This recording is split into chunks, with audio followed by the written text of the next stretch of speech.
Right breaking చూస్తున్నాం. గత నెల మార్చి 30న పాపిరెడ్డిపల్లిలో లింగమయ్య అనే వైసీపీ కార్యకర్తను దుండగులు హత్య చేశారు. ఈ సందర్భంగా లింగమయ్య కుటుంబాన్ని మాజీ సీఎం జగన్మోహన్ రెడ్డి పరామర్శించారు.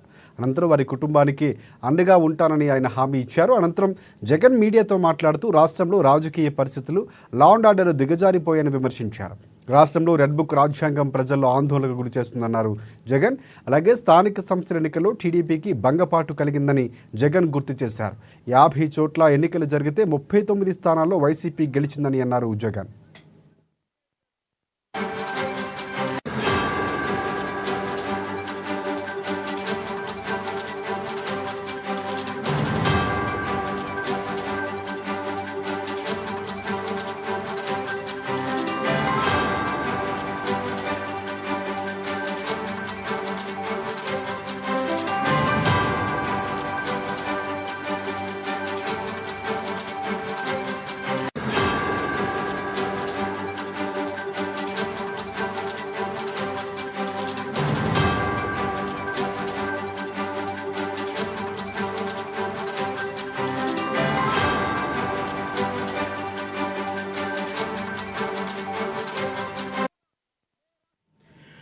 రైట్ గత నెల మార్చి 30వ తేదీన పాపిరెడ్డిపల్లిలో లింగమయ్య అనే వైసీపీ కార్యకర్తను దుండగులు హత్య చేశారు. ఈ సందర్భంగా లింగమయ్య కుటుంబాన్ని మాజీ సీఎం జగన్మోహన్ రెడ్డి పరామర్శించారు. అనంతరం వారి కుటుంబానికి అండగా ఉంటారని హామీ ఇచ్చారు.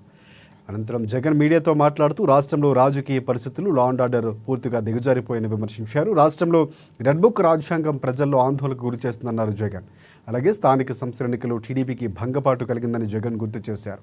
50 చోట్ల ఎన్నికలు జరిగితే 39 స్థానాల్లో వైసీపీ గెలిచిందని అన్నారు.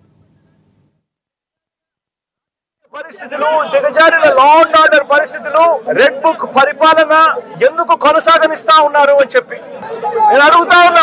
ఇదే రాష్ట్రంలో మొన్నటికి మొన్న 57 చోట్ల ఎన్నికలు జరిగాయి. ఈ 57 చోట్లకు జెడ్పీ చైర్మన్ ఎన్నుకునే కార్యక్రమం గాని, వైస్ ఎంపీపీలను ఎన్నుకునే కార్యక్రమం గాని, కోఆప్షన్ సభ్యులను ఎన్నుకునే కార్యక్రమాలు గాని, ఉప సర్పంచ్ ఎన్నుకునే కార్యక్రమాలు గాని, వీటి అన్నింటిలోనూ కూడా 57 చోట్ల రాష్ట్రంలో ఎన్నికలు జరిగితే 7 చోట్ల చంద్రబాబు నాయుడు గారికి వాతావరణం సరిగ్గా లేదు అని, తాను గెలిచే పరిస్థితి ఎక్కడా కూడా కనిపించడం లేదు అని, ప్రలోభాలు పెట్టడానికి ఇంకా సమయం కావాలి అని ఏకంగా 7 చోట్ల ఎన్నికలు చంద్రబాబు నాయుడు గారు పోస్ట్ పోన్ చేయించాడు.